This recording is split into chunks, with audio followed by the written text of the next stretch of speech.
Dear students, in last class we discussed about physico-chemical concept, that is Ellingham diagram. In that we discussed what is Ellingham diagram, what are the applications of Ellingham diagram. Now let us see some examples in which what reducing agent should be used to reduce some metal oxides. First, let us take reducing agent required for the reduction of hematite.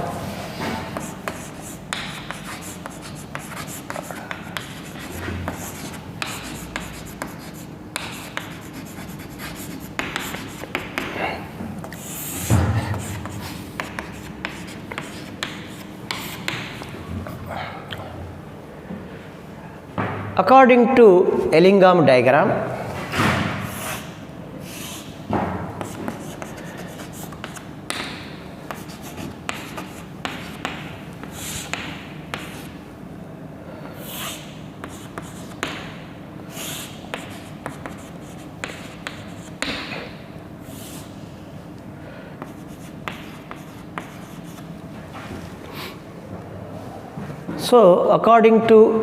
diagram,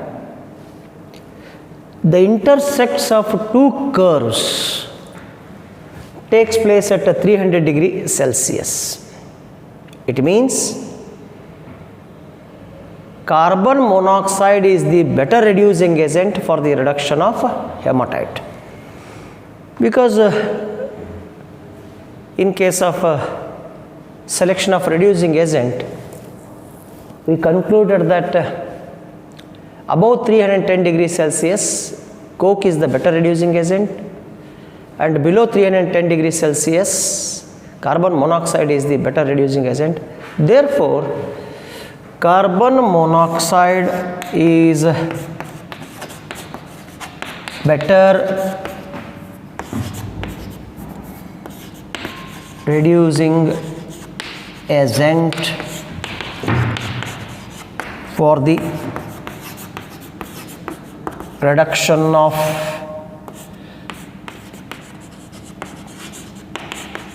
hematite. This is the conclusion, because according to Ellingham diagram, the intersect of two curves takes place at 300 degrees Celsius. That itself indicates that carbon monoxide is the better reducing agent. So in the extraction of cast iron, we are using coke, but coke gets oxidized to carbon dioxide and carbon dioxide gets reduced to carbon monoxide, then it acts as a reducing agent. That we shall discuss in detail during the explanation of extraction of cast iron from the hematite. Now let us take another example, that is a reduction of either calcium oxide or magnesium oxide. According to Ellingham diagram,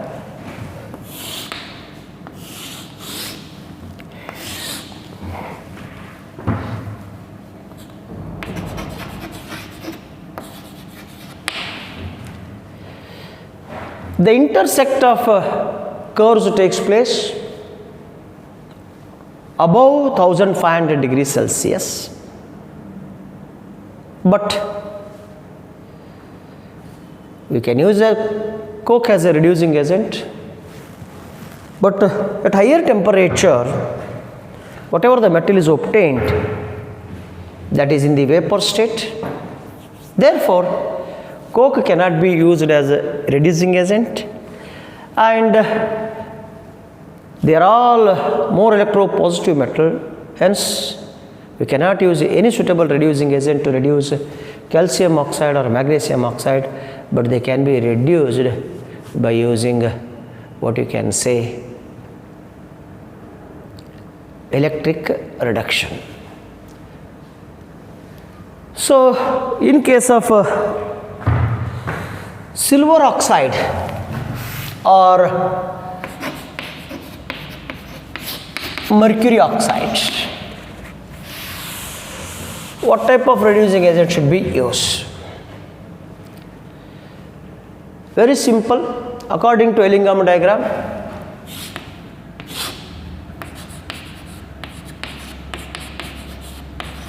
Just you see here, the two curves, that is a silver oxide curve as well as a mercury oxide curve, are near to zero axis, one thing. Secondly, as the temperature increases, the curve crosses the zero axis. That means those metal oxides are thermally unstable, hence they can be reduced easily just by heating. Hence, for the reduction of silver oxide as well as mercury oxide, we don't need any sort of reducing agent. They undergo just self reduction, which is called as auto reduction. Hence, we can conclude that Ellingham diagram helps to study the stability of metal oxide. Second one is selection of reducing agent. Therefore, during the process called as smelting, concentrated ore is heated to high temperature using a suitable reducing agent and a small amount of flux. Reducing agent reduces metal oxide to metal. Flux removes the gangue in the form of slag. So, metal is obtained in the molten state or fused state. This metallurgy is called as pyrometallurgy, and it is carried out in a different types of blast furnaces.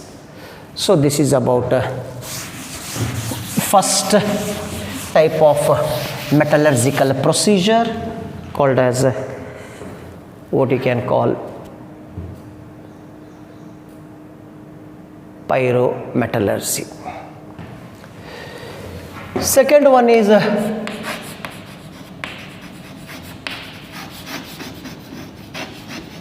hydrometallurgy. Already in the previous class we discussed that this metallurgy is applicable for only native metals. Native metals means which are chemically less reactive or inactive, hence they occur as a metal only. So, we don't need either heat energy nor electrical energy. Just by using a suitable aqueous solution, you can extract the metal. So, during the metallurgy of gold, we are using aqueous sodium or potassium cyanide solution, and also during metallurgy of silver, we are using same aqueous solution, that is sodium or potassium cyanide solution. That we shall discuss in detail during the metallurgy of gold, because in all the three metallurgical procedure we are going to study isolation of one or two metals. So, in studying the what you can call metallurgy of different metals, here you can study the metallurgy of gold in detail afterwards. Now, let us move to third one, that is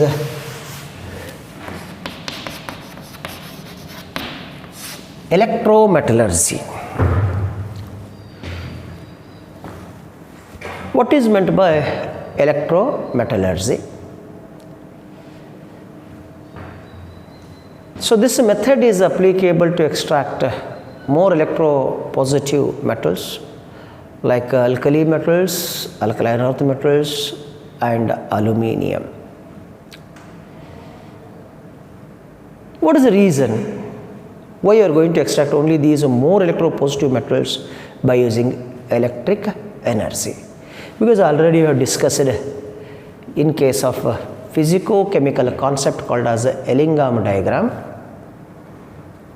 So according to that Ellingham diagram, we concluded that the oxides of more electropositive metals or halides of more electropositive metals are quite stable because of lower the free energy. Hence what you can say, they are quite stable. Hence they cannot be reduced by using any reducing agent, but they can be reduced only by using electrical energy. So what is the principle? Very simple. Electrometallurgy should be carried out using a cell. That cell should contain cathode and anode, and electrolyte should be the salt solution of the metal which we want to extract. That's very important. For example,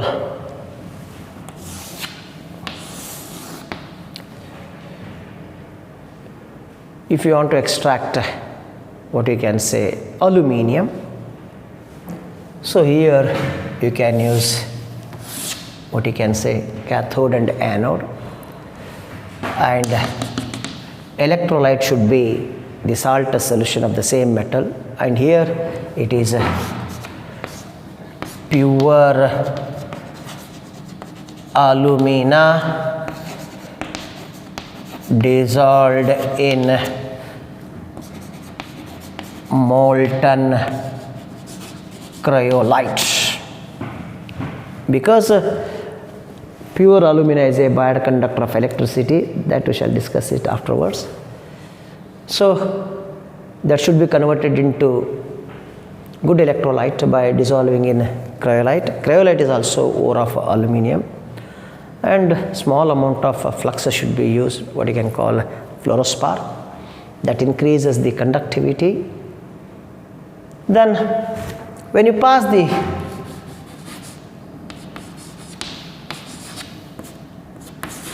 definite voltage of current, so whatever the metal ions present in the electrolyte, they get reduced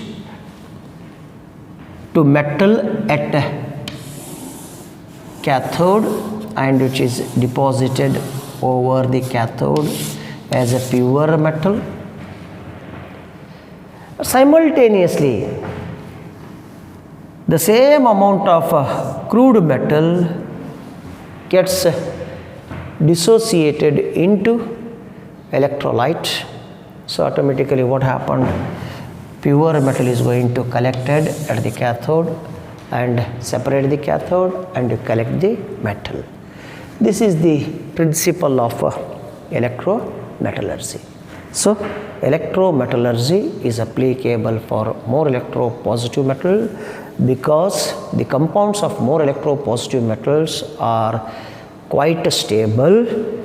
Therefore, they cannot be reduced by using any reducing agent, but they can be reduced electrically. Therefore, this method is called as electrometallurgy. This is about a second step. That is what we are going to call extraction of a crude metal from the concentrated ore. So there are three basic methods of metallurgy. One is pyrometallurgy, second is hydrometallurgy, third one is electrometallurgy. Now we shall move to third part of the metallurgical procedure, that is what we are going to call purification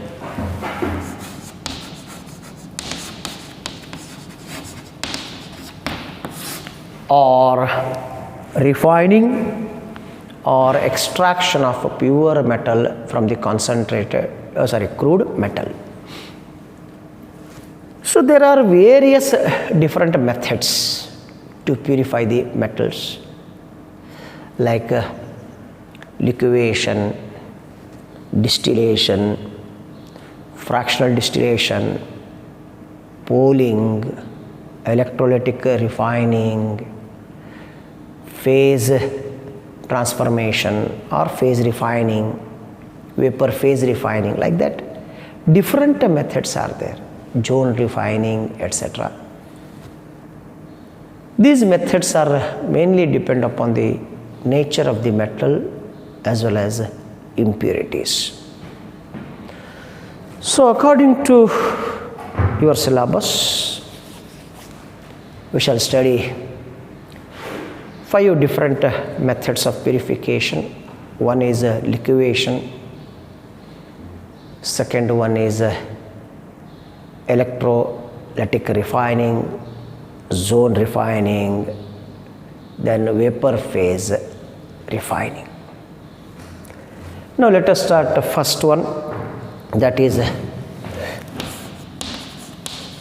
liquefaction or liquefaction.